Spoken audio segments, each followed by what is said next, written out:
What's up guys, Everything Apple Pro here, and a really cool video for you guys. So glow in the dark iPhone 6s Apple logo. So something that was only available on MacBooks, we can now get it on our actual iPhones. And I think this is absolutely really cool. Now, I'm not the first to post about this, but I thought it'd be interesting to share with you guys regardless. So it's not super bright, it's not like it doesn't stand out like crazy, but it's definitely there. It's very subtle, and that's what I like about it. I would hate for this thing to glow in the dark and blind everyone, but it looks really cool. Definitely not as bright as my MacBook, but it does come in several colors. Am I making any money off of this video? Absolutely not. I'm going to link you guys to the cheapest possible place you can buy this.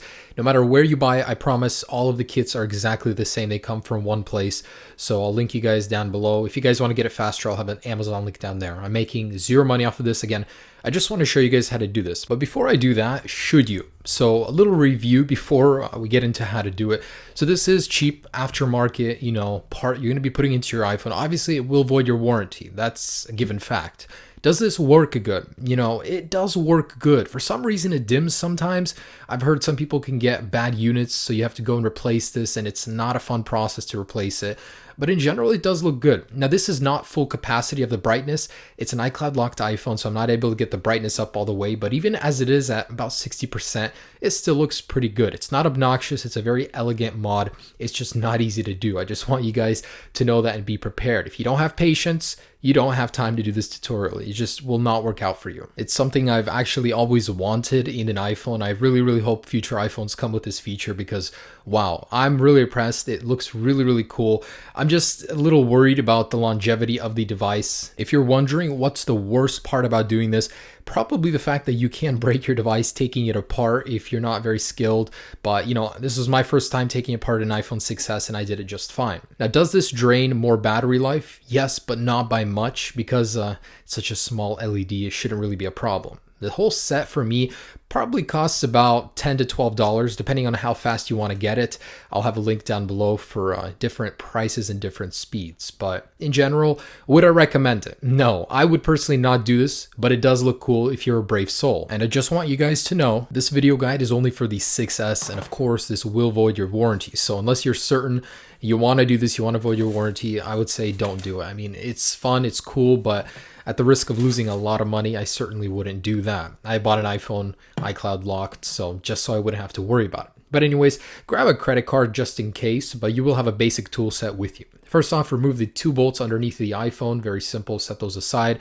Have a good place to put the bolts. They get lost very easily. I actually lost mine, took so long to find it. But get these guys out at the bottom, and let's move on with the suction cup. So while simultaneously pulling up with the suction cup, use a little pry tool to get in between the glass display and the shell of the iPhone. Go all around the iPhone, and there will be a little seal that you will break. So that is the waterproofing seal. So your iPhone may not be as water resistant after this, after you take it apart. And in general, guys, for the brave souls that do want to attempt this, be very careful. It's very easy to break something inside, so you have to be very patient. If you're not patient, don't attempt this. But just know that this was my first time taking a 6S apart, and I managed just fine. Also, I'm not liable if you break it. I don't care if you buy this or not. If you do this, I'm just showing you how to do it.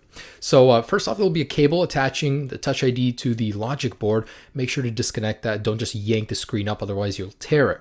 Now, there will be a bunch of sticky stuff on the sides. You want to get rid of that.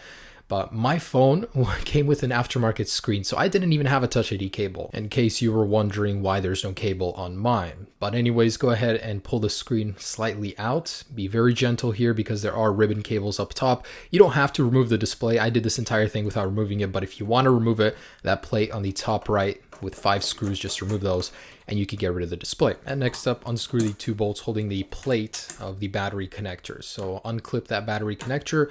And next is the task of removing the battery. This is the hardest one, guys. This is the worst. So you want to go ahead and remove the sticky tape that's holding the battery, and you got to stretch it out. So away from the battery, keep it low. And if you're lucky, you can slowly remove it, and the battery will just come out easily. If you're like me, every single time you take a phone apart, you will not have that luck, and you'll have to use a credit card. So gently going underneath the battery, just over and over. You can eventually remove the battery using a credit card if you failed the other ways. Just be very careful not to puncture the battery. Obviously, that's not good. You can cause a fire. It's not good for your health. So batteries are cheap for the 6S in case you do damage it, but try not to. So this does take a little while, but eventually you can get that battery out. Mine looked pretty bad after removing it, so be careful with this. Anyways, out comes the battery, and I promise that is the hardest part of this whole tutorial. Next, there are 2 stickers holding the Apple logo cut out in place. So remove them, set them aside. We will be using this to secure the glowing one in just a little bit. So next, using a little flathead screwdriver included in your kit, just go ahead and pry it underneath of the Apple logo, go all the way around. Try not to deform it too much, just in case you want to put it back eventually. So we're going to go ahead and get this guy out of here. It's very simple. It's just held in by a little bit of glue.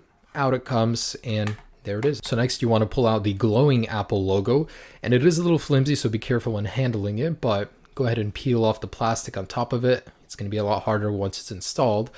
Anyways, go ahead and slide it in. It takes a little bit of fiddling to get it to click, but eventually it'll fit perfectly inside the cutout, and we can go ahead and apply that tape. So that tape we saved, put it on the bottom and the top. Make sure it's secured.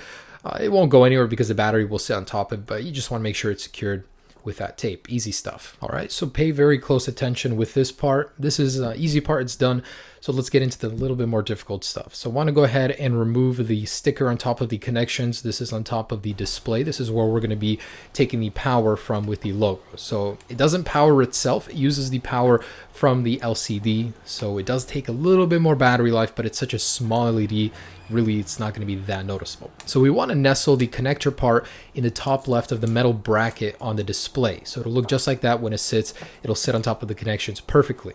And it takes a little bit to get it in there, but once that's done, we want to go ahead and take the 2 little foam pieces, stack them on top of each other, and we're going to apply them on top of that connector just because it needs a little pressure to activate, to sit on those connections properly. So once you have them stacked, go ahead and apply them on top of that connection, the orange part on that cable.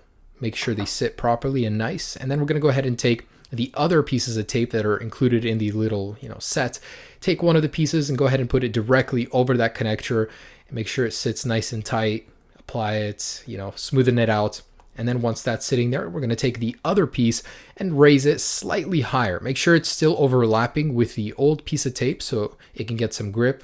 Make sure it looks like that. Okay, so let's go ahead and test it out. Go ahead and put the battery back in, plug it in, apply some pressure to check if the logo is working. If not, you want to fiddle around, make sure the connection is sitting properly. Mine is working fine, so I'm confident now in closing the iPhone back up. And I do have these stickers. So if you don't have battery stickers, you can use double-sided tape, but I would recommend using these because they're very thin. It won't raise the screen at all when trying to close it. So apply them to the back of the battery. These are very cheap, like a few bucks on eBay. And we're going to go ahead and seat the battery back in and plug it in. Now this whole process is pretty daunting. It's not the easiest, but I'm a beginner to taking phones apart and I was able to do it. It's all about having the tools which are included and having the patience. If you're an impatient person, this becomes so much more difficult. So we're going to go ahead and apply the battery, and there will be a little piece of the connection with a fuse. You want to nestle it right between the headphone jack and the port. And then we're going to go ahead and put the connector back on for the battery, screw it in, and the screws, make sure they're in the correct places. The shorter one goes on the right. Anyways, so again, test if the light is working before we close the display back up. So I was able to test that everything was working, and you have to apply some pressure. So when we close the display, the pressure will be there.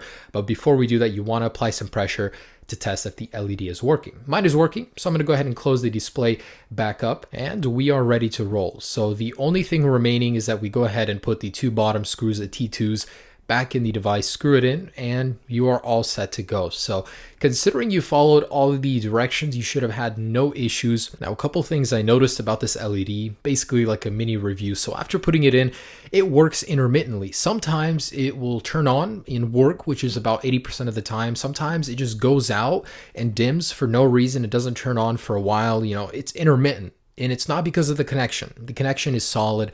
I tested that part. It's just, I really don't know. Maybe it's the OS of the iPhone. It doesn't understand why there's more voltage being drawn, more current. So I really don't know. I'm not an electrical engineer, but it does look good. There are many colors you can get it in. And if you're wondering why it looks so dim, it's because this is an iCloud locked iPhone. I'm not able to get the screen brightness all the way up. It's about 50 to 60% right now, and it still looks pretty good, especially in darker, more low light environments. So I do hope this tutorial helped you guys. Again, I'm not responsible if you mess your iPhone up, but in the end, Really cool looking mod. Hope you guys enjoy it. Have a great day. Peace.